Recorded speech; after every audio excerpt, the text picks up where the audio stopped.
everyone. Welcome to the Wayland Public Library. I'm Megan Buffard. I'm the programming librarian here. Thank you all for coming out to see Jane Kelly. This is part of the 2026 Great Presenters Series. The next great presenter will be in October. October, November, and December. So on break for the summer. But tonight I'm going to just introduce Jane. She founded Eat Your Books in 2009 with her sister Fiona Nugent because she wanted to easily find recipes in her extensive cookbook collection, which I believe at the time this was written is 3,500. It's about that. Yeah. And reasoned there are others that have the same need. So I will have Jane take it away.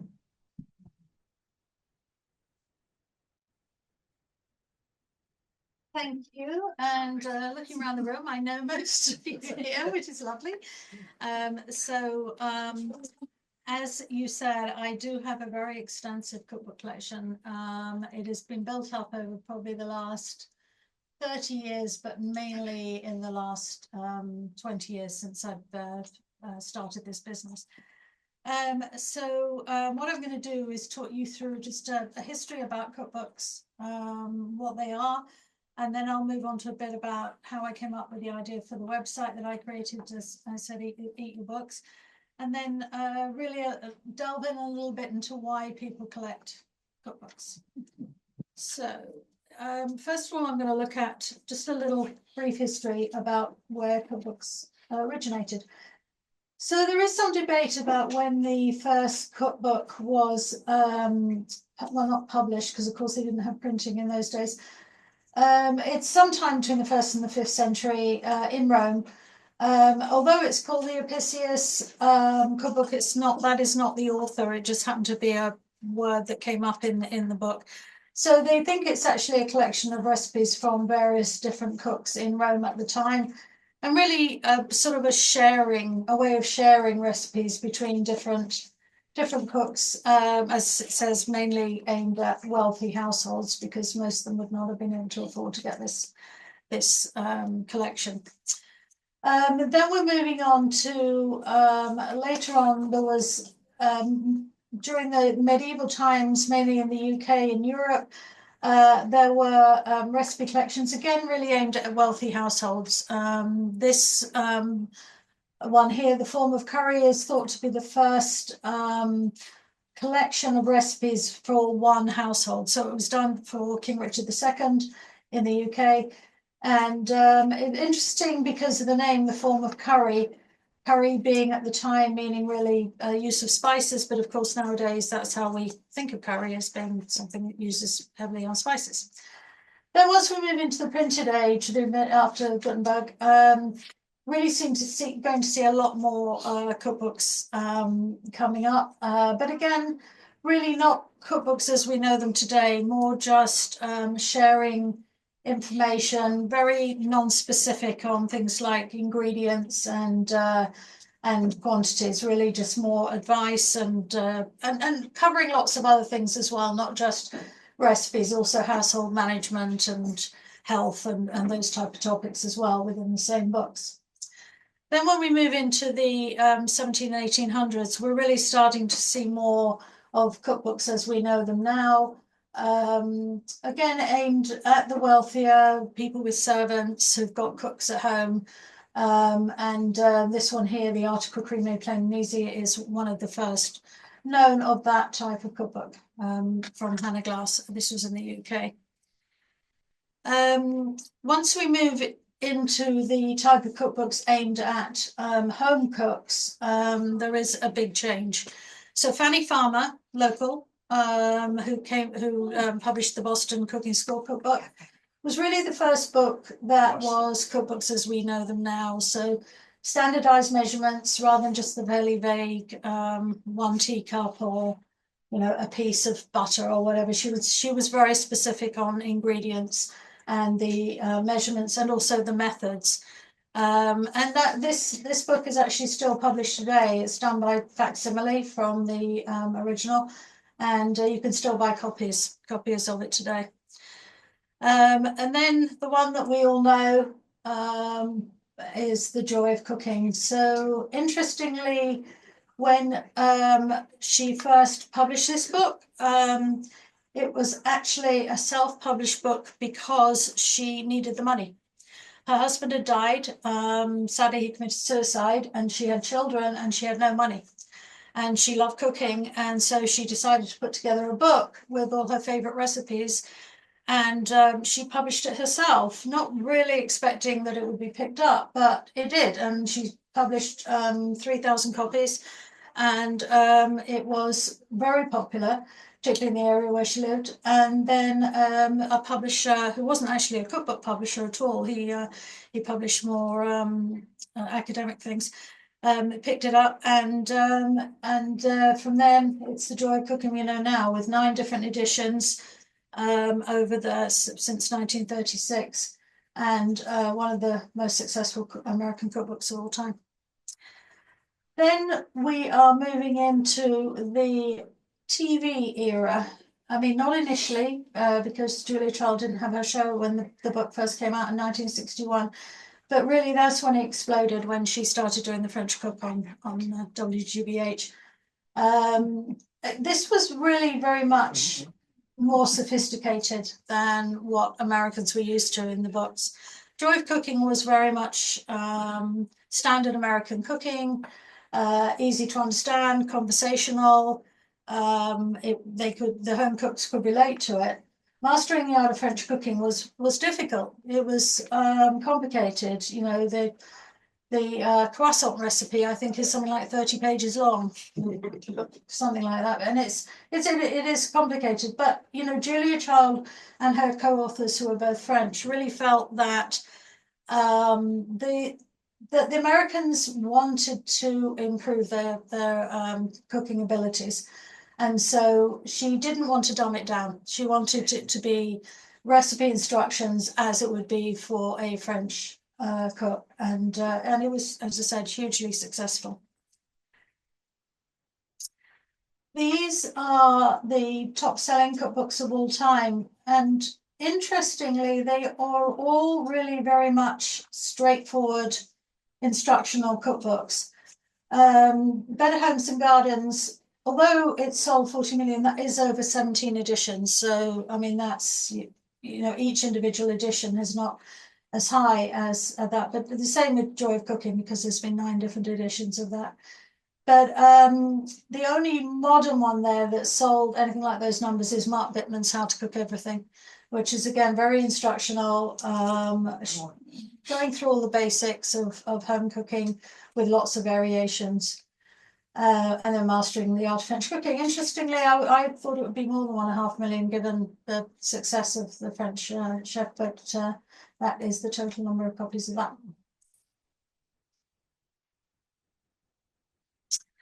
So looking at today, these aren't the top sellers. The problem with getting any data about top sellers is publishers don't like sharing information about individual books or even individual categories. They do not ever publicize that. But these are the top books on Eat Your Books, i.e. the ones that are owned by the most members. It used to always be Plenty by Yotam Ottolenghi, but Salt, Fat, Acid, Heat by Samin Nosrat has recently overtaken it. And it's interesting because that is quite a recent book, really.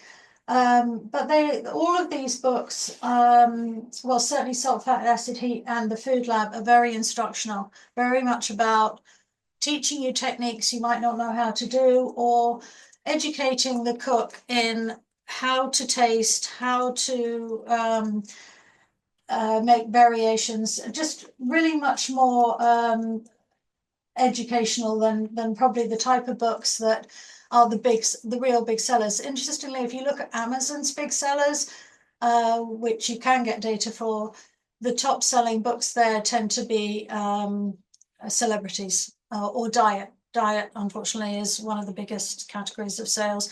But those books tend to come and go.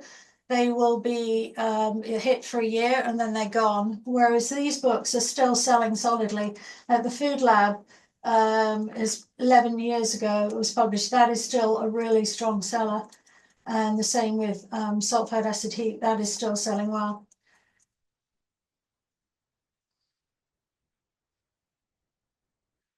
So when I came up with the idea for Eat Your Books, which actually Molly, who's here in the room, was a major part of, I had a lot of cookbooks because in the 90s I had started a website selling cookbooks, and I had been sent a lot of cookbooks by publishers. And when I moved to the US, I had about 700 that I moved with me. And I used to get really annoyed because I would go online when I wanted to find a recipe quickly because it just took too long looking through the indexes. And I thought, I'm just going to make a database of the recipes in my cookbooks and then I'll actually use them. And I was walking the dogs with Molly and I said, I'm thinking of doing this. And she said, well, share it with me when you do it, because I'd love to have that for my books. And I had that light bulb moment of like, I'm not the only person who owns a lot of cookbooks. You don't even need 700, even just 50 is a pain to look through. So I decided to create a business that would then be a search engine for the recipes in the cookbooks. Not providing recipes, because that would be breach of copyright, and that wasn't the point of it. The point of it was to make it easy for you to find recipes in the cookbooks that you owned. So I came up with the idea. I spoke to my sister, who lives in New Zealand and had worked for Microsoft, and we decided to do it together. And then we spent 2 years building the website and getting enough data on there to make it worth people joining. And we launched it in 2009. Initially in the US, and then gradually over the next 3 years, we expanded it out to other English-speaking countries, UK, Canada, Australia, and New Zealand. So then over that period from then on, we were really looking at building the data that we had, because it was important for anybody joining that they had the cookbooks that they own on there and that they were indexed. Indexed meaning the recipes in it would be part of their searches. And today we have 189,000 cookbooks listed on the site. Out of those, we've indexed almost 16,000. And we also started indexing food magazines, rationalizing that people who like to cook also like to buy food magazines, and they want to be able to find recipes in those as well. So Cooks Illustrated, Bon Appetit, Sava, all those different food magazines, not just in the US, but all around the English-speaking world. And we've now got almost 3 million recipes indexed across cookbooks, magazines, and some online content. Then 2 years ago, I sold the business to some very dynamic people in Seattle who have built an app, which they launched in September, and that's called Cookshelf. And the app it syncs with the website, so when you join one, you get access to both. And so the app is going incredibly well. It's on the both app stores, the Apple and Google app stores, and we've more than doubled our number of membership just since September by having the app. So that has been phenomenal. So as I said, almost 16,000 recipes indexed. When we started, we just had our own professional indexers doing the indexing. But when I first started it, I employed students around Wayland to do the indexing. I had some children and maybe people here. I had a lot of people who were doing it for me in the early days. Then over time, we gradually started having professional indexers. So that is the split between the ones that are done professionally by the people that we pay, but then the members can also volunteer to index their own books, which I did not think was going to be as popular as it is, but that is 33% of the books are indexed by our members. So they literally sit at a computer with their cookbook entering the data from the recipes into our database, which is amazing. So that has really helped it to grow even faster.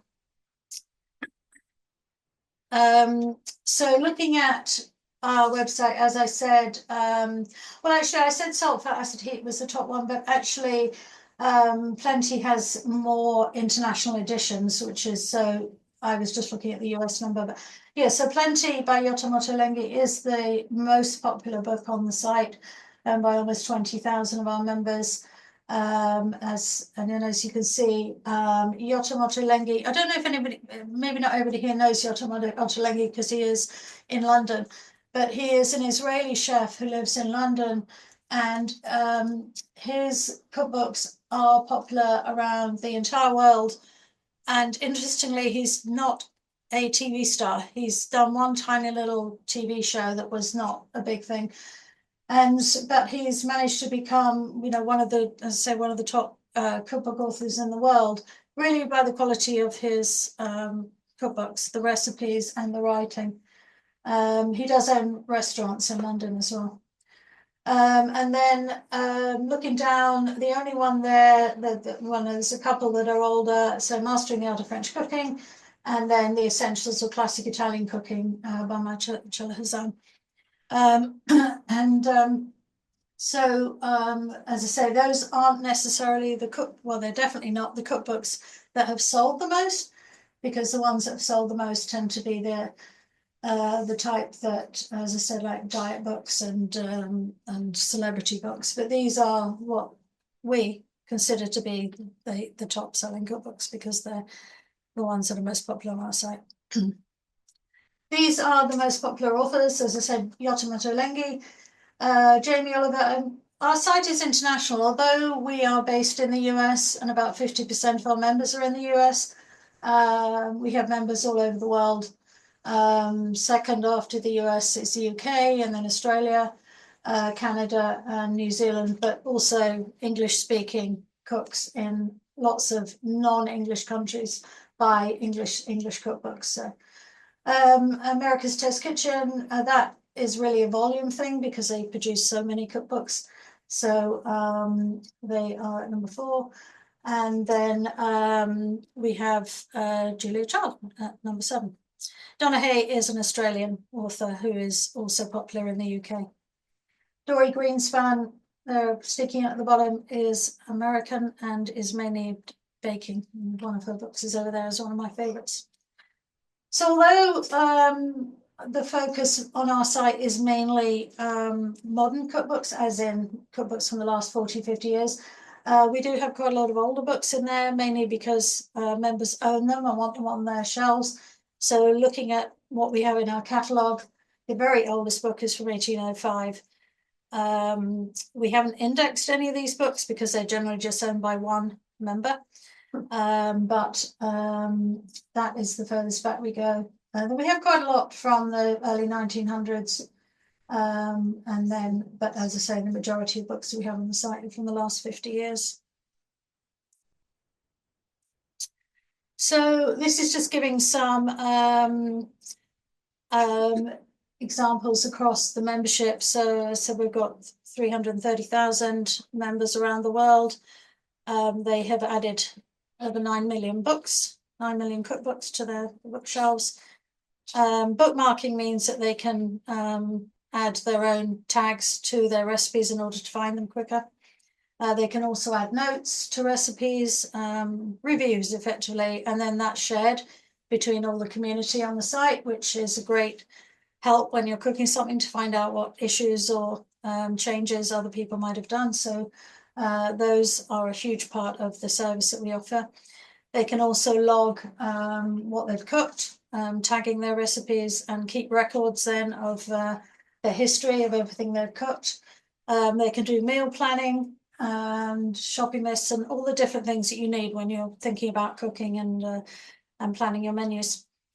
And then they can leave star ratings on the recipes as well. So that means that when you're looking for a recipe, you can sort them by the ones that have got the highest ratings, or you can say, I want to see the ones that have had the most notes added.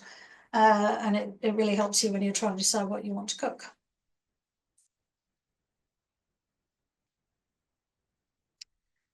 So looking at the number of books that people own, since we're really looking at cookbook collecting, the median is about 55 books.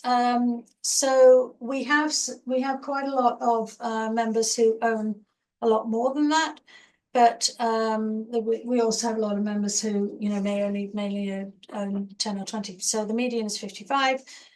Means 130. The largest shelf is 10,300. I don't know where they store them. I mean, I just can't imagine. I think 3,500 is ridiculous that I've got, but 10,300. And that's an individual. That's not. We have quite a lot of commercial memberships as well, which I'll go on to. But I don't know how that person stores them. They must have a huge basement or something. There's only 84 members who have more than 2,500, so I am in that cohort there at the end. Yeah. So when I said that we also have non-individual for institutions that are members. So the largest one that we currently have is Sullivan University. They have a very large culinary program. They're in Kentucky. And that's the size of theirs. And then Johnson and Wales, which, as you would expect, has a huge culinary library. So they're 11,000. America's Test Kitchen. America's Test Kitchen is interesting because I think they do quite a lot of turnover because they don't have unlimited space. So I think they give away some, because 6,000. I thought they'd have more than that, but I think they turn them over. And then Food Network, the same. I think they turn over them quite. Then the Guinness World Record is interesting because there are definitely a lot more people who earn a lot more than this, even on Eat Your Books. But in order to become the Guinness World Record holder, you have to be verified, and it's pretty onerous. They come and they count all your books, and I don't know. I mean, I think I know somebody who did do it, who was the Guinness World Record holder before Lisa, and they said it wasn't easy to do. So I'm surprised Lisa did it. So Lisa lives out in Hadley, and she is a cookbook agent. She represents cookbook authors in negotiations with publishers. So she, I think, gets sent a lot. Well, as do I. So I don't think she's bought all those 5,000. I think she gets sent a lot. So she has the most amazing room. You can see just part of it there. It's like a library where she has all her cookbook shelves. So that would be my dream, is to have a house where I could have a room where I could actually have all my cookbooks in one place. But I am planning to go out there soon and actually see it in person, because it does look amazing. The other thing that has been interesting recently, this is quite an recent development, is the growth of the Cookbook Club. So I'm not exactly sure where it started. It could have been libraries who started it, I'm not sure, but it's really taken off in the last few years. Some of them are really informal. They're just groups of friends or people who are into cooking who get together and each host, and they choose a cookbook and they all cook from it. The really big one is libraries. I mean, Wayland Library has a cookbook club. If you haven't ever been, it's great fun, and they choose a cookbook each month, and then they all get together and do a meal all together, and they all bring different dishes from the book, and it's really fun. And I belong to one in Rockport, where I've moved to, and I know somebody I know belongs to 6. She goes to 6 different cookbook clubs around. And then also there are just not organizations even, because they're pretty informal, but I also belong to one on the North Shore, where they just get everybody together and they choose a place, and they just say, well, this is the cookbook we're all going to cook from, and everybody turns up, and it's really good fun. And then cookbook stores are doing it as well, food stores like Williams-Sonoma, those type of places. So it's really, really taken off. So that's in person, and then also online. There's a huge number of online. We do try and keep up with it on Eat Your Books. We do a directory every month of what the different cookbook clubs around the world are cooking from, and there are so many of them. We have one, Eat Your Books has one on Facebook. I mean, those ones you've got to see the logos for. Jamie Oliver in the UK, he has one. The Lazy Sunday Club is in New Zealand. Procrastinating is in the US. So the largest one that we're aware of is the Cookbook Club UK, which used to be the Sunday Times, which was a newspaper cookbook club. They've now renamed it the Cookbook Club UK, and that's got almost 16,000 members. But that has actually made quite a big impact on cookbook sales, because when one of these big clubs covers a book, people tend to want to own it, so they buy it, and you can really see the impact. because the average number of sales of a cookbook, we were looking at the big numbers, the millions, but the average number of sales of a cookbook is only 8,000. It's not huge. So yeah, if you can get into your book being featured on a cookbook club, it can make a big impact. So looking into why we collect cookbooks, it was quite interesting. I met a woman who was doing her thesis on cookbook, master's on cookbook collecting. She was in Ireland, in Dublin, and she interviewed me. And so she very kindly shared her thesis with me. And it was really interesting because she went into the psychology of cookbook collecting. And this quote was from her. So, collecting is a process of actively, selectively, and passionately acquiring and possessing things removed from ordinary use, which isn't quite true of cookbooks, and perceived as part of a set of non-identical objects or experiences. So, you know, the thing about cookbooks is that they are a collection and you are collecting, but you do actually use them. I mean, I can't possibly use my 3,500, and that's true of most people with a lot. But, you know, I do use them. I do cook from them every day. And she also looked at, you know, how a collection starts, and she interviewed a lot of people, and quite often it was fairly slow. It wasn't like a deliberate thing, I'm going to be a cookbook collector. It was more that they got given one, or they bought one, and then it sort of happened very gradually. So for me, my mother gave me a cookbook for my 13th birthday. And interestingly, given that we lived in the UK, it was actually The Joy of Cooking. And I'm never quite sure why she gave me The Joy of Cooking, given that we were in the UK. But anyway, that was my first cookbook, and I still have it. The spine has fallen off it, but I still have it. And you then other people give you cookbooks, or you start looking out cookbooks and think, oh, that's interesting. And you start and then you suddenly realize you are actually building a collection. And part of having a collection is the organization of it, that it's not just having it.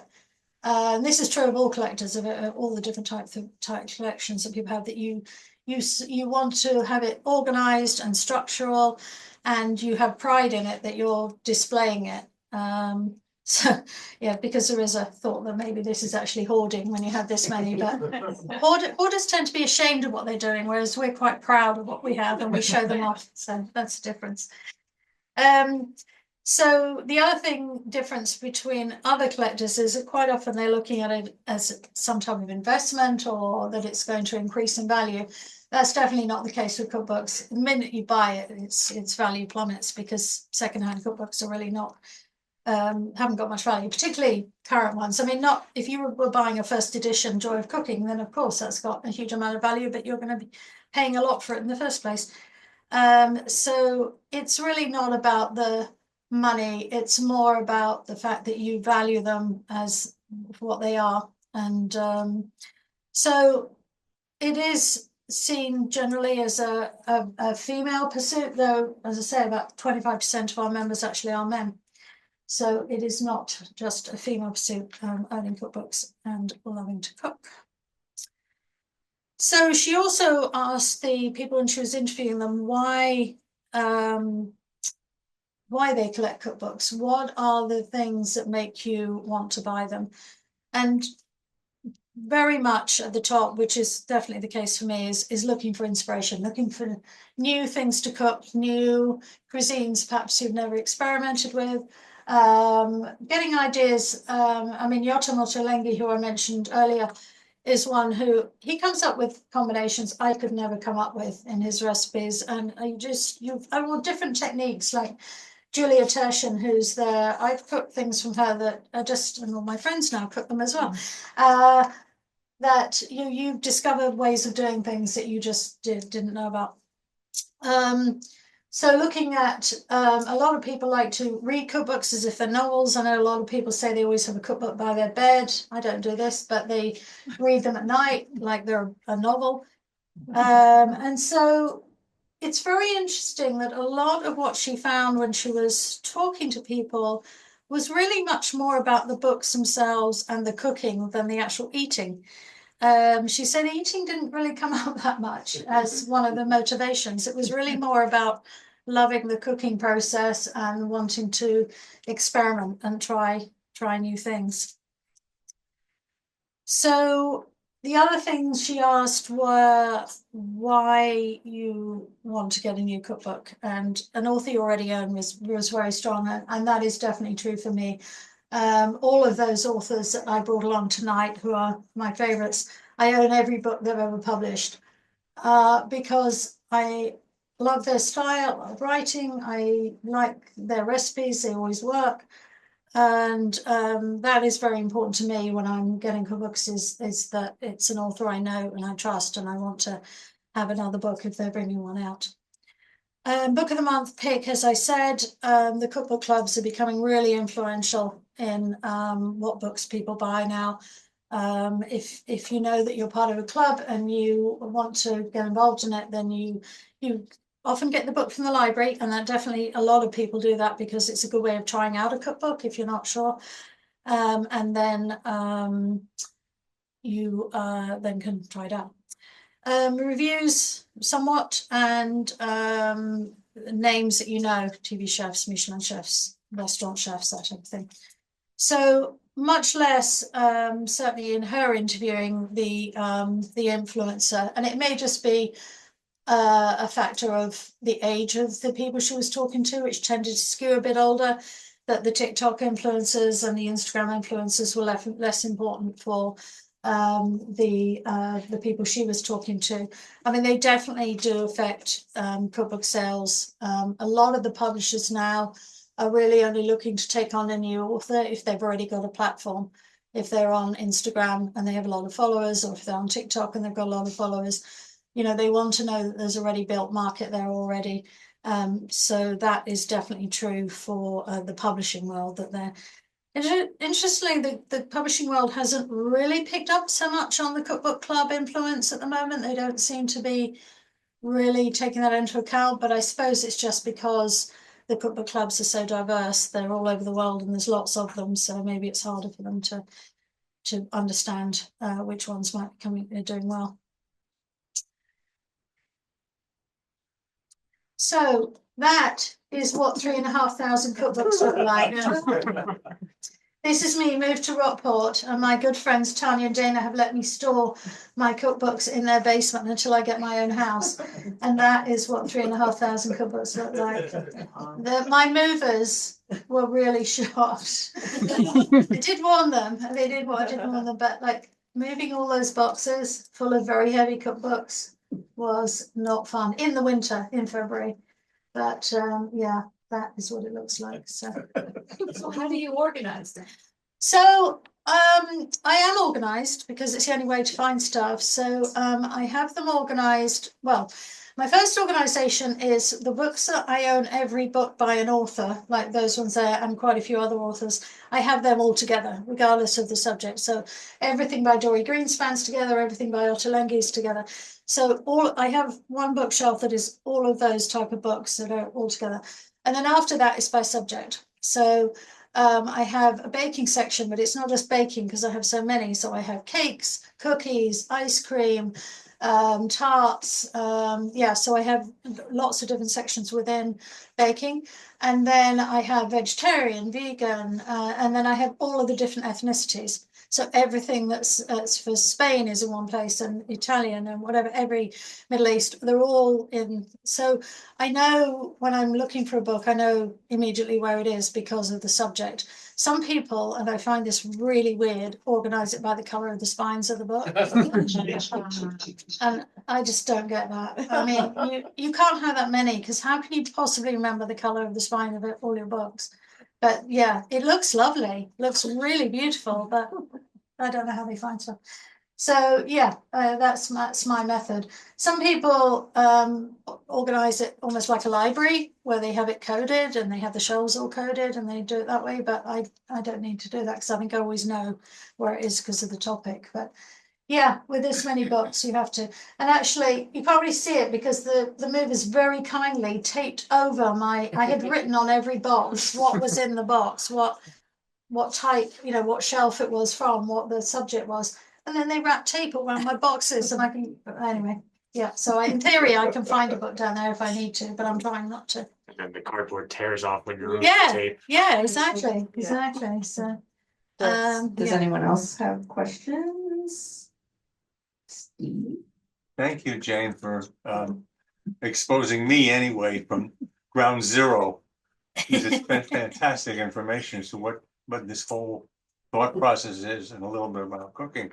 Do you have any information on what's happening from an age of customer perspective? Is it becoming only older people? Is it becoming more younger people? No, it's interesting because that would be your thought. You would think that cookbooks, you know, that young people are all online and they're not, but actually it's not true. A lot of young people are really getting switched off by always being on their screens and their phones and are moving into books to read, hard books to read, not reading on a Kindle, but also cookbooks. My daughter's 31 and she has several cookbooks and she likes to have the physicality of the cookbook. And I think that is definitely happening. And so with our membership, it's actually pretty evenly spread across the age ranges. It's not, they're not all older. There's a lot of younger people. Do you find this with people borrowing cookbooks from the library?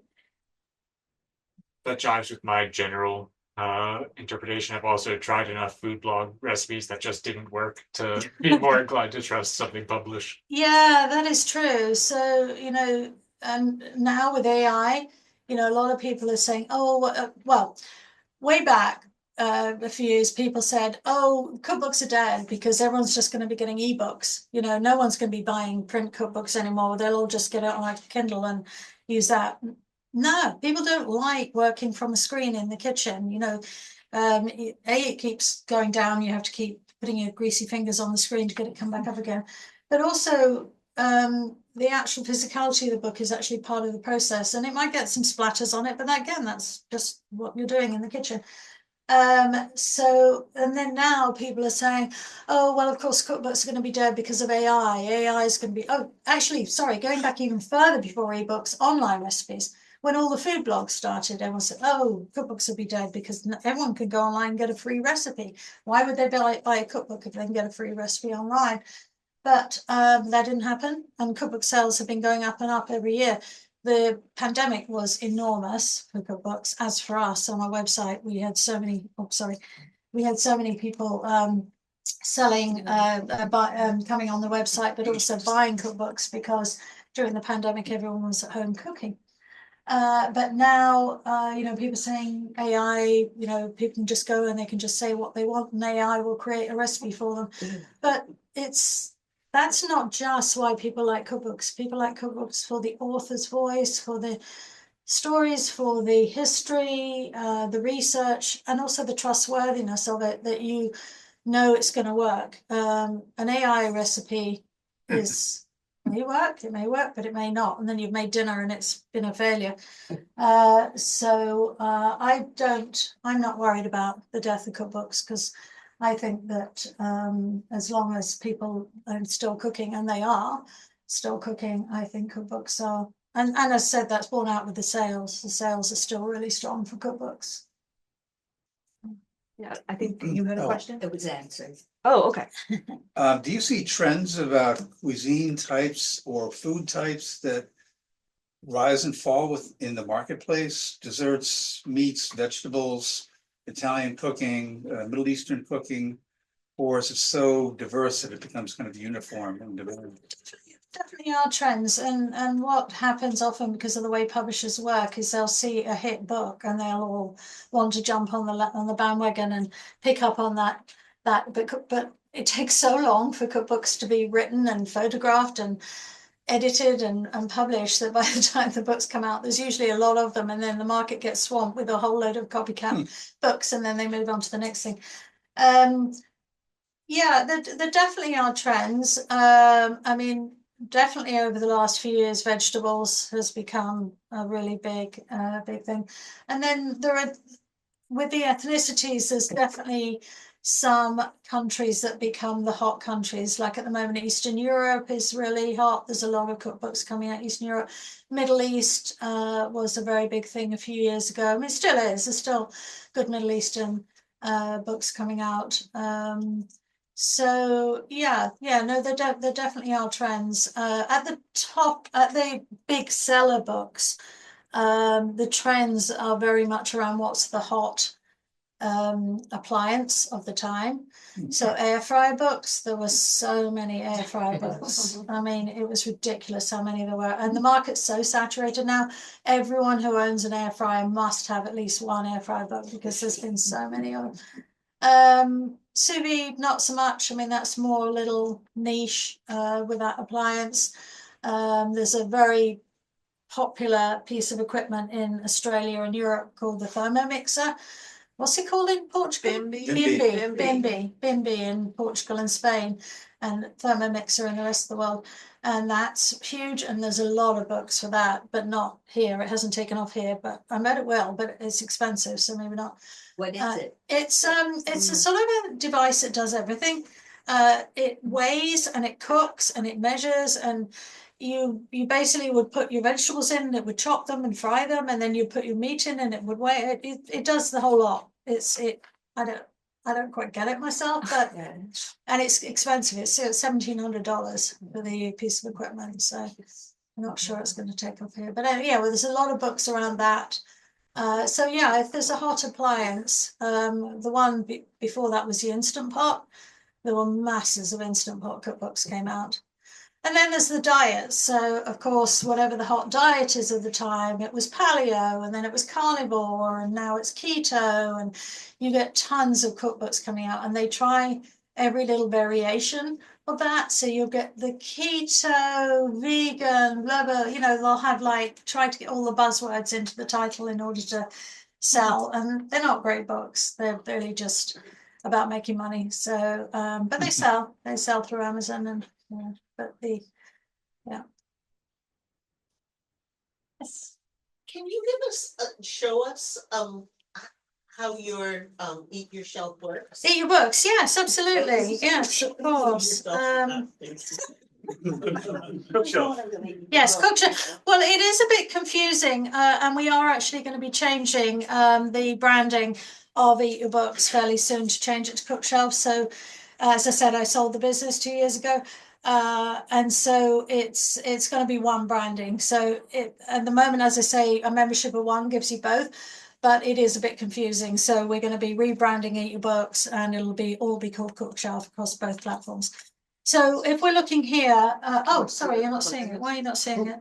Oh. All I did was change I came out of the PowerPoint, but it should be showing it now, shouldn't it? If it's on the. Should do.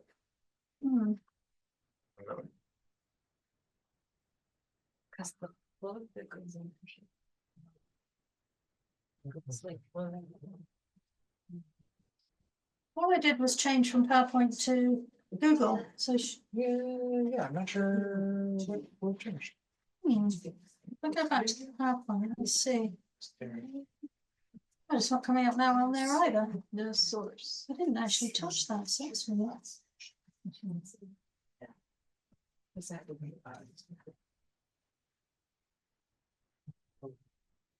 Yeah, I don't know why it's saying no.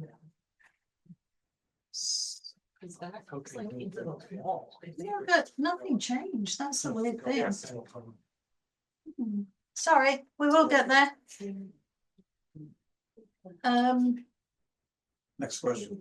Yes. I have a question for you in the Yes. meantime. If someone comes up to you and asks you for a cookbook recommendation, what sorts of questions do you ask them to figure out what you might suggest to them? My first question is always, well, who's your favorite author? What kind of books do you like now? And that gives me a feel for the type of cooking they like to do. Is it more simple or is it more complicated? What books do they actually use currently? Because you want to recommend something that someone's going to use, not just buy. So yeah, that's my first question. And then really, who are you going to be cooking for? You know, are you cooking for a family? Are you cooking every night? Do you need stuff that you can get done quickly? Or are you tending to do more entertaining and want stuff that's perhaps a bit more complex and time consuming? So yeah, just trying to get a feel for what they might be doing. This is so weird. I don't think it's you. I think it's the. But it was just so weird. All I did was change. No, the I think PowerPoint there's to Google. something had been going weird with the projector. It hasn't done that before, but I've had some issues. So Question over here, right? Yes.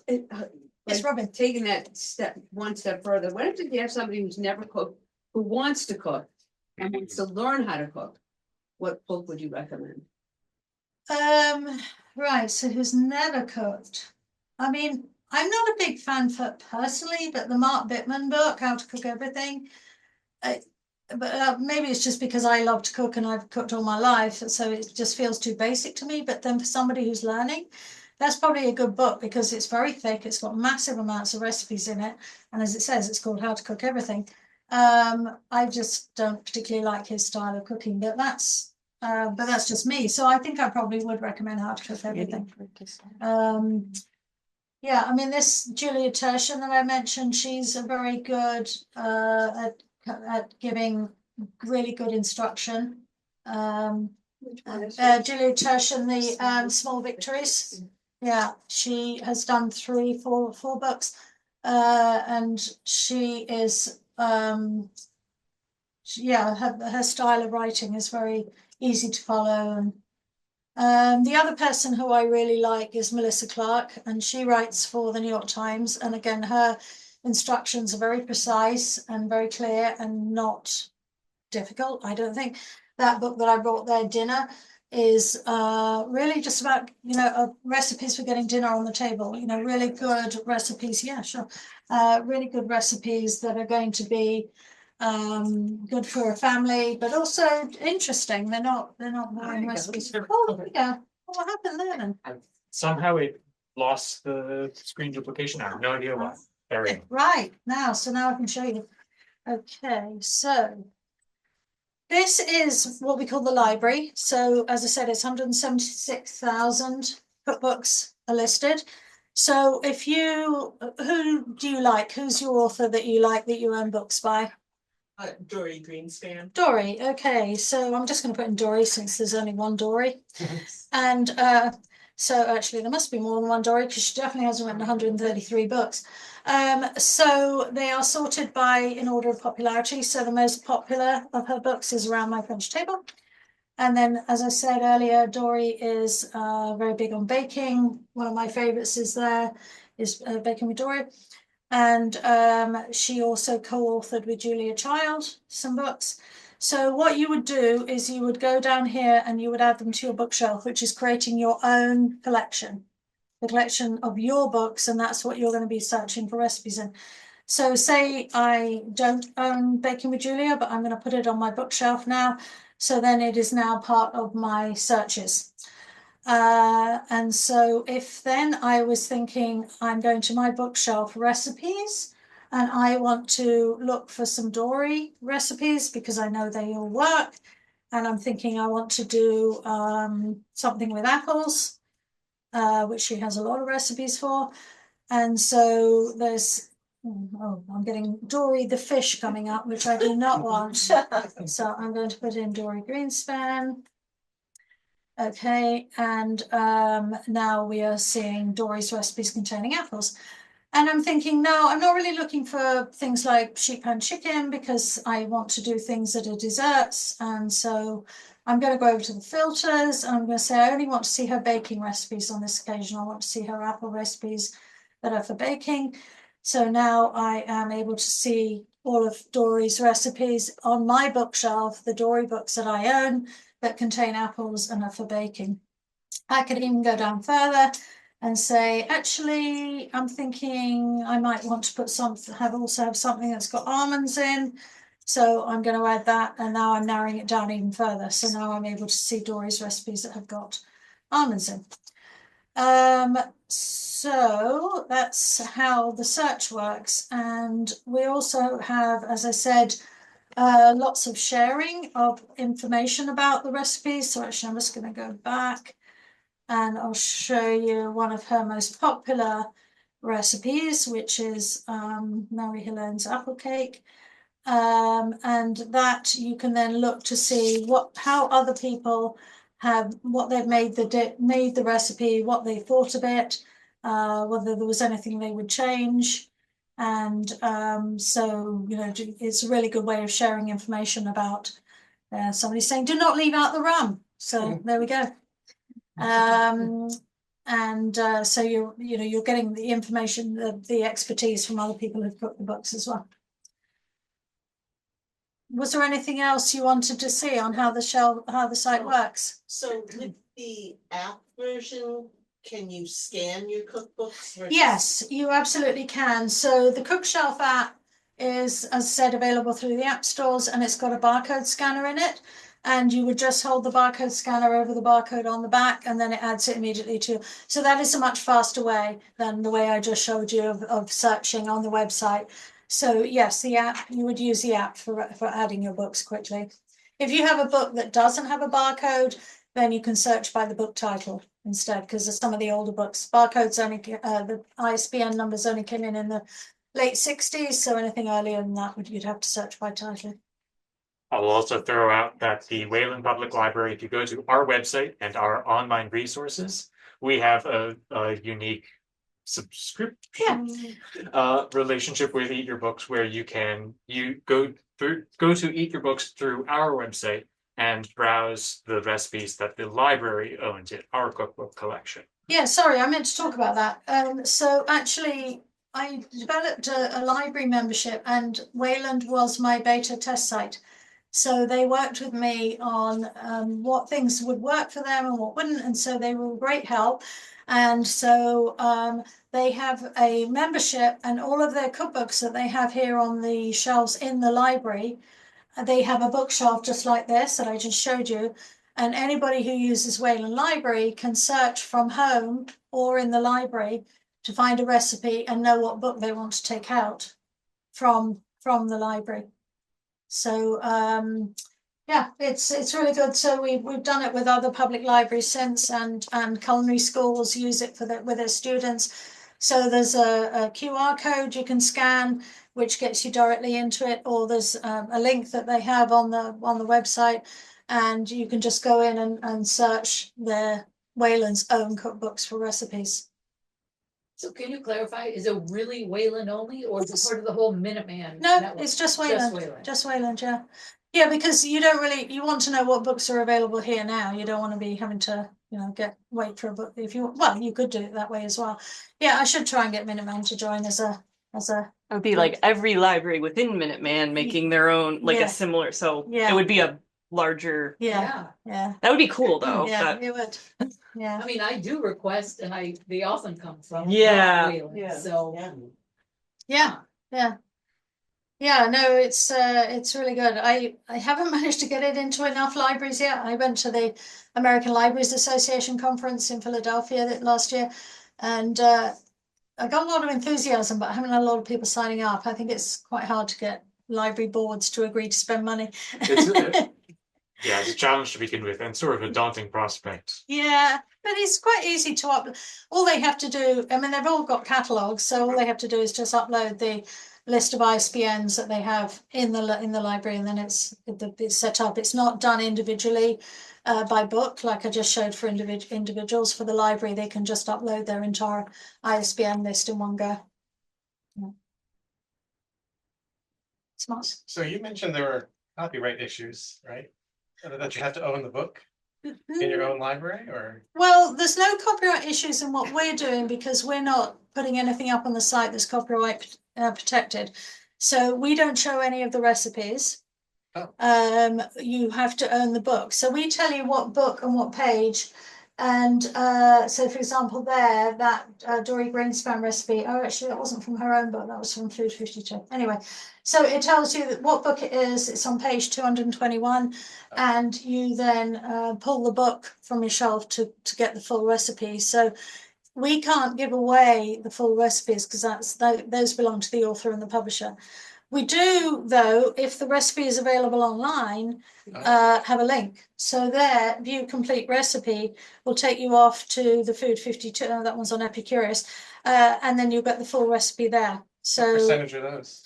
So that's 600, almost 600,000 of the 3 million recipes are available online for the full recipe. So that's a really good additional option, and the library has that as well, though obviously we want them to take out books from the library instead, but they have got that as part of the service, that they can use those online recipe searches as well. Yeah, it's a really big resource as well as getting those full recipes. So in terms of copyright, the publishers work with us. They provide us with the books for indexing, and they want their books on there because people who buy the books want to know the books are indexed. And in fact, our members say they won't buy a book unless it's indexed because it's not worth as much to them if it's not indexed. So the publishers want their books on here. So they send us the books for indexing. And how are the non-indexed books treated on the site? They're there. I mean, they're just How do I use them? right. What So would they be used for? right. So the way they're used is that a lot of people want to have a complete catalogue of all of the books that they own. So they want them on there whether they're indexed or not, because they want to have their complete catalogue. But also, by having it on your bookshelf, you are I'm just going to go to unindexed books. So by having it on your bookshelf, you are giving it an extra point on our indexing chart. And you can also request to index it. So for example, there, the Better Homes and Gardens new cookbook, which we are getting around to index. It's from 1969 and we're sort of like, oh, do we really have to index that one? But we are going to do it. It's you can click that, request index, and you can say, I want eBooks to index this book, and that gives it another point. Or you can request to index it yourself. As I said, about 33% of the books indexed are done by member volunteers. So you can, yeah, I know, it's really surprising. So many people like doing it. And actually you get to know a book really well when you index it, because you're sitting there entering all the data from the recipes into the database, and you really read a book from cover to cover when you're doing that. And we've got members who've indexed hundreds of their own books, which is, they do it, they like doing it. So yeah, so that gives it another point as well, requesting that we index it. So we're gradually working our way through. The next one down is from 1977, and there's thousands of recipes in that one. And we will do it sometime. But actually, I don't think anybody cooks from these books anymore. They're more for reference. It's a very old reference book of French cuisine. Same with the one below, Escoffier, saying very, very detailed, very French, very old. Although it says published in 2011, it was actually originally published way back. So yeah, so the unindexed books are there for a reason, that it gives us an idea who owns the books and whether they should be indexed next. So. Any other questions? You have a question, Joe? Okay. So you sold the company. What's your role now? So I'm still working on it until June 12th, and then I retire. But I still own a big chunk of the business for quite a while to come. So I'm still on the board. I'm staying on the board, and I will be an advisor. But I am actually retiring from working full time.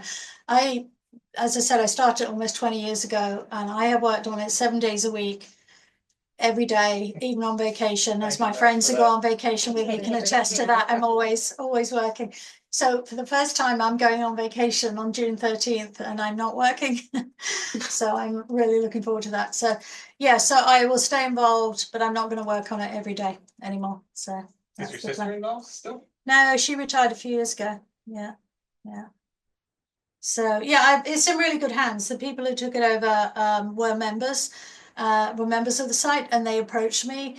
And they said, we want to build an app, and we'd really like to license your data because we want it to be Eat Your Books, but for an app. And I said, that won't work. You can't have like 2 different sites doing the same thing with the same data, because we're constantly updating the data. So that means you're constantly having to get the updates, blah, blah. So I said, well, why don't you buy it?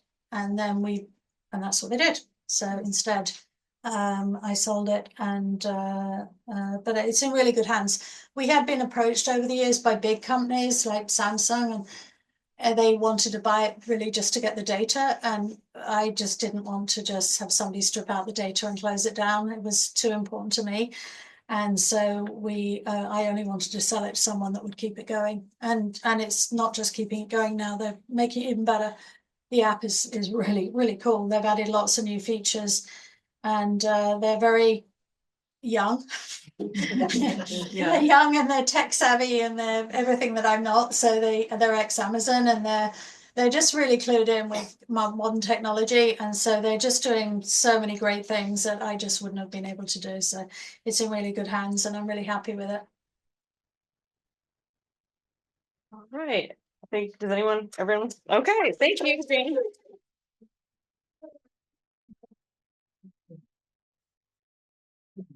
Congratulations. Thank you. Thank you.